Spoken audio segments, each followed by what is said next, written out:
गूमगू छोड़ें, सीधी बात करें। कोई हादसा ना हुआ तो सियासत का हदफ अब अगले इंतखाबात हैं। मौशी इशारियों में बेहतरी के बाद से इमरान खान और तहरीक इंसाफ को यह उम्मीद हो चली है कि वो अगला इलेक्शन जीत जाएंगे, जबकि पाकिस्तान के माजी का रिकॉर्ड यह बताता है कि कोई वफाकी हुकूमत मुसलसल 2 बार इंतखाबात जीतकर हुकूमत नहीं बना सकी। इसलिए इमरान खान और इनकी पार्टी के लिए यह रिकॉर्ड तोड़ना अजहद मुश्किल होगा। अगर इस वक्त की जमीनी सूरत हाल का जायजा लें तो सूबा पंजाब में नून लीग और पीटीआई का आमना सामना होगा। अगर इंतखाबात से पहले तोड़ फोड़ और मुदाखलत नहीं होती तो फिर ताहाल नून लीग का पल्ला भारी नजर आता है। ताहम पीटीआई भी 2 पार्टी निजाम के तहत 2018 की निस्बत पहले से ज्यादा मजबूत हुई है और हर जगह पहले से ज्यादा वोट लेगी। अगर अगले इंतखाबात का खाका तैयार किया जाए तो सोचना पड़ेगा कि क्या इस वक्त के जमीनी हालात 2018 वाले होंगे, 97 वाले होंगे या बिल्कुल कोई नई सूरत हाल होगी। यह भी देखना होगा कि इंतखाबी घोड़ों में किस तरह की हवा चलती है और किस तरफ के इशारे मिलते हैं।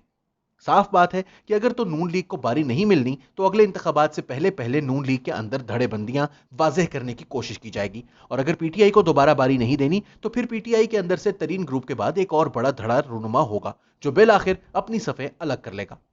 गोया इंतखाबात से पहले ही इंतखाबात का खाका उस वक्त तैयार होगा जब पार्टियों के अंदर तोड़ फोड़ शुरू होगी। हर इलेक्शन से पहले ये तोड़ फोड़ होती है, मगर इस बार इसमें ज्यादा जोर शोर का इम्कान है। सियासी जमातों की फॉल्ट लाइंस का सबको इल्म है और इन फॉल्ट लाइंस को गहरा करके सियासी धड़ों में तब्दील करना मुश्किल नहीं होता। नून लीग में नवाज और शहबाज के नाम से मुजाहिमती और मुसालहती सोचें मौजूद हैं। अगर इन सोचों को गहरी नजर से देखें तो पार्लिमानी पार्टी का ज्यादा झुकाव नून लीग की मुसालहती सियासत की तरफ है, जबकि नजरियाती कारकुनों और जमाती ओहदेदारों का झुकाव मज़ाहमती सियासत की तरफ है। अगर तो फ्री फॉर ऑल सियासत होती है तो मरियम नवाज अवामी मकबूलियत के सहारे आसानी से गोल पर गोल कर देगी, लेकिन अगर कंट्रोल सियासत हुई तो फिर नून लीग में कुर्रा फाल शहबाज शरीफ के नाम निकलेगा। तहरीक इंसाफ की फॉल्ट लाइंस भी बड़ी वाज़ेह हैं। तरीन ग्रुप का जायजा लिया जाए तो इसमें जनूबी पंजाब और पिछले बेंचों पर बैठने वाले बहुत ज्यादा हैं। कहा जा रहा है कि तहरीक इंसाफ के अंदर भी बहुत बेचैनी है। अगरचे इस बार अरकान असम्बली को पहली बार तरक्याती फंड्स मिले हैं, लेकिन इसके बावजूद इनकी महरूमियों के शिकवे पार्लिमानी गैलरियों में बिखरे होते हैं। तहरीक इंसाफ अपने अक्सर इत्तेहादियों को भी राजी रखने में नाकाम है। खैबर पख्तूनख्वा में भी सब ठीक नहीं है। अंदेशा यह है कि अगले इंतखाबात से पहले पीटीआई के अंदर से एक और बड़ा ग्रुप जन्म ले सकता है, जिसमें ज्यादातर बैक बेंचर और सुनवाई ना होने वाले अरकान होंगे। जनूबी पंजाब की अरकान की इनमें ज्यादा तादाद हो सकती है।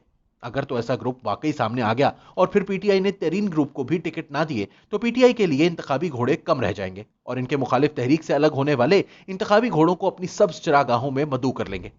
सियासत के इस जोड़ तोड़ में यह भी देखना होगा कि उस वक्त की एस्टेब्लिशमेंट किन अनासिर पर मुश्तमिल होगी और वो इलेक्शन को कितना शफाफ रखना चाहते होंगे। तवक्को यही करनी चाहिए कि मौजूदा चीफ इलेक्शन कमिश्नर की जबरदस्त शख्सियत की वजह से इंतखाबात पहले से बेहतर सूरत हाल में मुनक्किद होंगे। ज़िमनी इंतखाबात में जिस तरह से कवायद और जवाबित को सख्ती से लागू किया गया है, अगर यही सूरत हाल रही तो इलेक्शन के अंदर बेकायदगियां कम से कम होती जाएंगी। अगर सीधा हिसाब लगाया जाए तो अभी इलेक्शन में 2 साल पड़े हैं। पाकिस्तानी सियासत को जानने वाले जानते हैं कि ये 2 साल भी बेकैफ नहीं गुजर सकते। पाकिस्तान में सियासत हादसात और वाकयात की मोहताज होती है। हो सकता है कि कल ही कोई ऐसा हादसा या वाकया रोनुमा हो जाए जिससे हुकूमत बैकफुट पर चली जाए, ऑपोजिशन जारहाना रवैया इख्तियार कर ले, अवामी बेचैनी बढ़ जाए, जल से जुलूस शुरू हो जाए। ऐसा हमने पहले भी कई बार देखा है, ऐसा फिर दोबारा भी हो सकता है।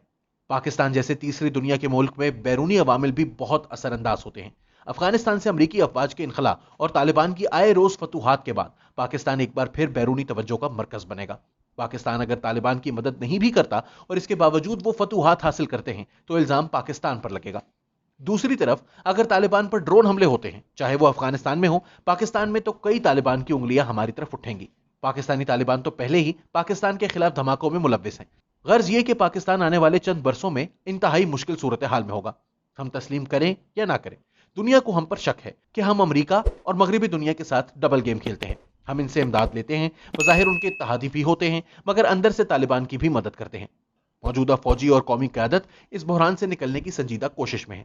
अगर तो पाकिस्तान दुनिया की तवक्कुआत के मुताबिक चला तो पाकिस्तान के मामलात में मुदाखलत का इम्कान कम है, लेकिन अगर हम पर डबल गेम के इल्जामात लगे तो अगले इंतखाबात पर दुनिया भर की नजरें होंगी और शायद ये दबाव भी होगा कि इंतखाबात में किसी किस्म की गैर सियासी मुदाखलत ना हो। यह भी इम्कान मौजूद है कि अमेरिका माजी की तरह पाकिस्तान की सियासत में भरपूर दिलचस्पी का इजहार करे और माजी की तरह इंतखाबात के प्रोसेस की निगरानी भी करे।